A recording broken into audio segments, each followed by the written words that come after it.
Bismillahirrahmanirrahim. Assalamualaikum warahmatullahi wabarakatuh. Kali ini yang akan kita bahas adalah regulasi internal. Regulasi internal, apa yang dimaksud dengan regulasi internal? Regulasi internal, kalau kita lihat dari bahasanya, artinya regulasi itu seperti memanage ya, memanage internal. Internal itu bagian dalam. Bagian dalam apa? Bagian dalam tubuh. Bagian dalam tubuh manusia. Jadi regulasi internal adalah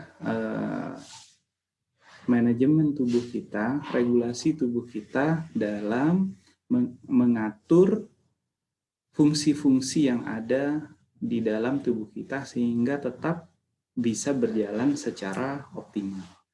Nah, ada 3 bahasan yang akan kita bahas ya di regulasi internal ini. Jadi di tubuh kita itu ada regulasi terkait dengan suhu atau temperatur.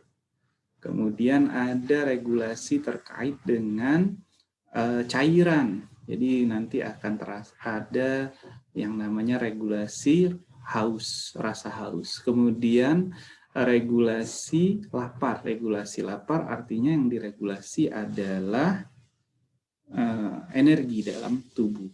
Kita mulai dengan regulasi suhu dulu atau temperature regulation. Ya, regulasi temperatur atau regulasi suhu. Temperatur atau suhu itu mempengaruhi banyak aspek dari tingkah laku. Regulasi temperatur juga sangat penting bagi berbagai proses perilaku secara normal. Ya, jadi suhu itu penting.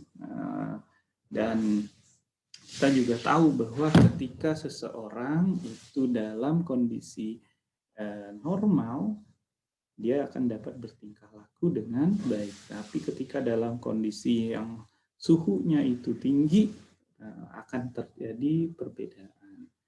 Ada proses, ada suatu mekanisme dalam tubuh kita yang mengatur tentang regulasi, disebut dengan homeostasis. Homeostasis ini apa nih? Homeostasis itu adalah tubuh kita mengatur agar suhu atau temperatur dalam tubuh kita itu tetap terjaga. Gitu. Jadi homeostasis itu adalah kondisi seimbang. Sebenarnya homeostasis ini nggak hanya pada suhu, gitu ya Pak, nggak hanya pada suhu, tapi bisa juga untuk cairan atau untuk makanan juga. Jadi contohnya seperti ini, misalnya suhu tubuh kita itu terlalu tinggi dibandingkan dengan suhu ruangan, maka kita akan berkeringat. Sebaliknya, kalau suhu tubuh kita itu lebih rendah, maka kita akan merasa kedinginan. Oke, kita lanjut ya.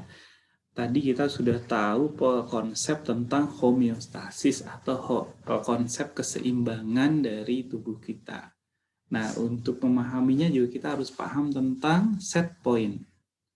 Set point, assumption atau pandangan set point. Set point ini mengacu pada suatu nilai di mana tubuh bisa tetap bekerja secara optimal. Jadi di tubuh kita ada set point kadar air, set point oksigen, set point glukosa, set point sodium, protein, lemak, keasaman tubuh, dan lain-lain. Nah, set point ini nanti akan menentukan apakah kita kekurangan atau kelebihan. Kalau kekurangan, maka direduksi kesenjangannya itu.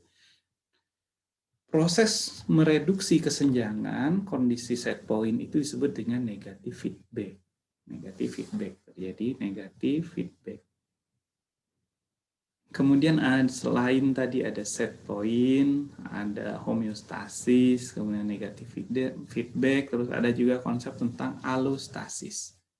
Allostasis ini merupakan proses adaptasi di mana tubuh mengubah set point-nya dan berespon terhadap perubahan lingkungan. Contoh misalnya ya, ketika misalnya misalnya Anda adalah mahasiswa baru yang berasal misalnya dari daerah yang panas misalnya daerah Papua misalnya. Daerah Papua itu anggaplah lebih panas daripada daerah Cimahi atau Bandung. Ketika pertama kali datang ke Cimahi, itu Anda akan merasa udaranya kok dingin gitu. Nah, tapi setelah misalnya 1 bulan, 2 bulan, 3 bulan, maka terjadi adaptasi. Nah, ketika sudah lama kemudian merasa biasa aja, nah artinya sudah terjadi alostasis gitu ya. Nah, alostasis ini terjadinya gara-gara apa? Gara-gara homeostasis tadi, gitu ya. Jadi ada adaptasi. Kita lanjut. Nah, regulasi suhu atau temperatur ini adalah mekanisme yang penting dalam tubuh kita. Bahkan untuk meregulasi suhu, kita menggunakan 2/3 dari energi yang kita miliki. Terus ada konsep lagi tentang basal metabolism. Nah, basal metabolism ini apa? Basal metabolism adalah energi yang digunakan untuk menjaga kekonstanan suhu tubuh ketika saat istirahat. Jadi ketika istirahat, tubuh kita juga mengatur kekonstanan suhu tubuhnya. Namanya basal metabolism. Jadi kalau dianalogikan basal metabolism ini adalah kondisi standby. Jadi kalau misalnya ada alat elektronik seperti televisi, basal metabolismenya itu ketika tombol power di remote itu dimatikan. Jadi alat elektroniknya dalam kondisi standby.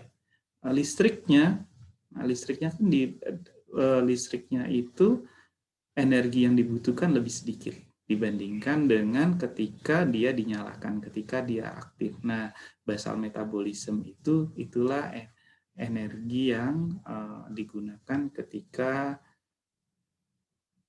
tubuh itu menjaga kekonstanannya ketika istirahat. Nah,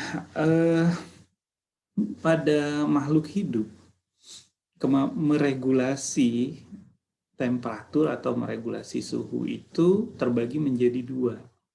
Ada yang poikilotermik, ada homeotermik.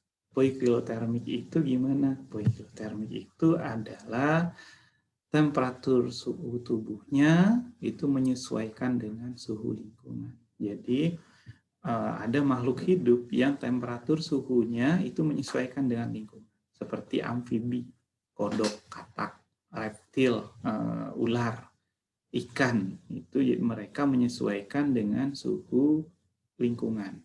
Bahkan seringkali juga disebut dengan istilah hewan, misalnya kalau dia itu hewan berdarah dingin gitu ya. Ada juga yang berdarah panas. Nah, ini yang disebut dengan homeotermik. Homeotermik ini makhluk hidup itu memiliki mekanisme fisiologis internal dalam menjaga kekonstanan tubuhnya. Jadi dia memiliki mekanisme untuk menjaga suhu tubuhnya untuk tetap pada set point yang sudah ditentukan tadi. Kita sudah tadi menganalisa set point tadi ya. Misalnya ini ada biasanya ini terjadi pada mamalia dan aves, termasuk manusia. Jadi dalam homeotermik ini perlu energi atau bahan bakar untuk menjaga suhunya. Dan juga ciri lainnya adalah dia makhluk hidup ini biasanya dia berkeringat untuk menurunkan suhu tubuhnya. Oke, kita terus di mana sih area di otak yang mengatur tentang regulasi suhu tubuh kita? Namanya adalah hipotalamus. Tapi hipotalamus itu adalah area sebenarnya yang cukup luas. Nah, ada area yang spesifik dari hipotalamus yang namanya preoptic area atau anterior hipotalamus, disingkat POA-AH. Di mana Anda bisa lihat di sini di gambar ini ya, anterior hipotalamus. Ini yang di sini, yang warna hijau ini ya, yang warna hijau yang saya taruh di kursor ini, gitu. Itu anterior hipotalamus, POA-AH, preoptic area anterior hipotalamus. Itu secara khusus memonitor suhu tubuh melalui sistem monitor, yaitu ketika kondisi panas, POAH itu memicu keringat, atau ketika kondisi dingin akan menyebabkan perilaku menggigil. Nah, sel-sel dari POAH ini juga menerima input dari reseptor pada kulit yang sensitif terhadap suhu. Jadi ini juga terkait dengan fungsi taktil. Selain itu, selain tadi bahwa regulasi suhu itu memperoleh informasinya itu dari suhu, dari kulit. Nah, regulasi temperatur juga bisa terjadi ketika adanya infeksi. Nah, ketika ada bakteri, infeksi, virus yang menyebabkan demam, nah itu juga merupakan cara tubuh untuk melawan kondisi sakit itu. Bakteri dan virus itu memicu pelepasan leukosit, sel darah putih. Nah, ya, pelepasan leukosit atau sel darah putih, lebih tepatnya ada protein yang dilepas namanya sitokines. Sitokines ini yang akan melawan patogen. Dan juga dia menstimulasi saraf vagus. Saraf vagus, masih ingat? Saraf vagus adalah salah satu saraf kranial. Nomor berapa saraf vagus? Coba dibuka lagi bukunya. Saraf vagus menstimulasi hipotalamus dan menginisiasi demam. Nah, ada beberapa bakteri itu malah ada yang berkembang lebih cepat ketika suhunya itu panas. Dan kondisi demam di atas 39 derajat Celcius atau kalau kita konversi jadi Fahrenheit itu 103 Fahrenheit itu membahayakan tubuh. Nah, untuk regulasi suhu temperatur atau suhu, demikian yang bisa saya sampaikan. Selebihnya nanti kita bahas di diskusi. Assalamualaikum warahmatullahi wabarakatuh.